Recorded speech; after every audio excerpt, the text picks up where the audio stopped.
So Gaga, you gotta tell me, where does all this inspiration come from? I became so obsessed with the poetry of and the spirit of rock and roll and how I could synthesize it into pop music. I mean, I was playing Boys, Boys, Boys with Lady Starlight when I was 20. I'm 25, I'm still playing it, except I'm playing it for 60,000 people in Mexico. It's completely mental. Lady Starlight always says to me, she says, "You're a musician that happened to become a pop singer." But I always wanted to be a pop singer. That was the ultimate sort of dream come true for me, was that I would work endlessly towards this experience with music, with songwriting, with performance art, and how I could bridge fashion and technology and pop culture into one performance and then make it commercial and translate that idea, that very theatrical idea that so many people didn't understand. How could I translate that to the whole world? And that's why I never back down, no matter how many radio people said I don't get it, no matter how many people said we're not sure that this show will play very well in the Midwest. I never back down. I didn't used to be brave. In fact, I was not very brave at all. But you have made me so brave. Tonight I want you to forget all of your insecurities. I want you to reject anyone or anything that's ever made you feel like you don't belong or don't fit in.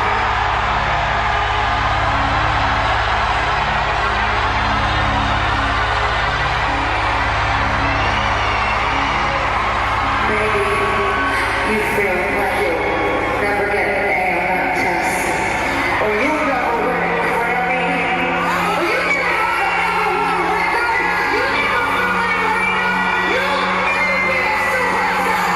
You just remember that you are a superstar. Cleveland, Ohio.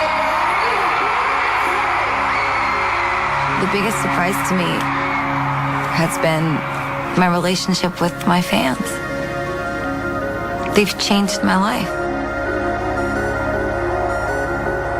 The fans are the thing that you can't learn. They were the instrument in the music that nobody taught me about. They're a giant disco ball, thousands of tiny little mirrors. The commercial success that I've had has been mind-blowing. I'm the girl that everyone said no, and shook their head and said, "I don't get it." I believe, we need failure to succeed. I mean, I can't learn from success. I need to fail.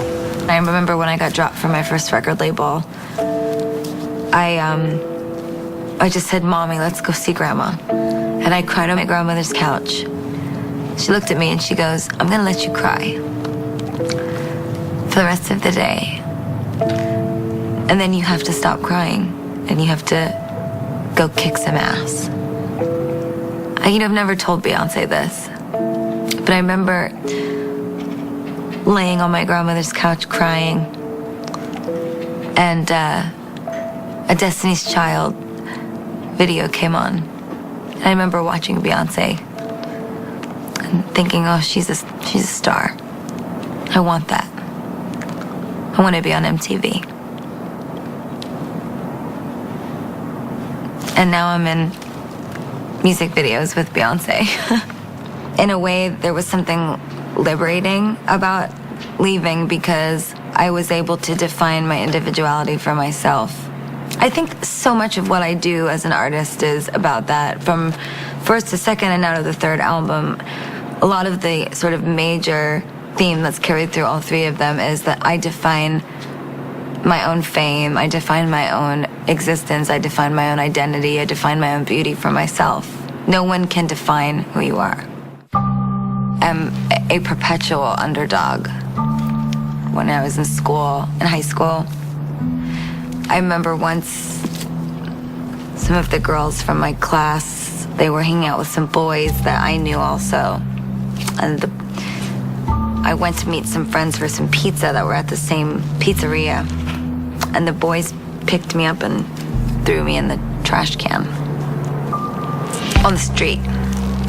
On the corner of my block while all the other girls from the school were leaving and could see me in the trash.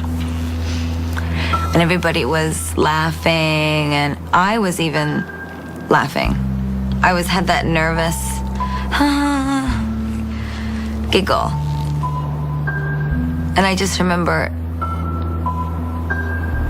like holding back the tears and the lip quivering and don't let them see you. And I remember even one of the girls looking at me like, are you about to cry? You're pathetic. That's what it felt like. You're pathetic. Are you about to cry? And I remember I didn't tell anybody. That's what I remember. I remember I didn't tell anybody. I remember I didn't want to tell my parents because it was too embarrassing. I think it didn't sink in with me how bullying affected me until later in my life. I knew that it affected me deeply, but it wasn't until a little bit later that I realized how much it affected me and how much it was still very present. I think it took me to get to know my fans and to see similar struggles in them for me to access that wound in myself. And I think that, in a way, the fans have been a key to my heart, unlocking things about myself that I didn't want to handle or deal with or address that make me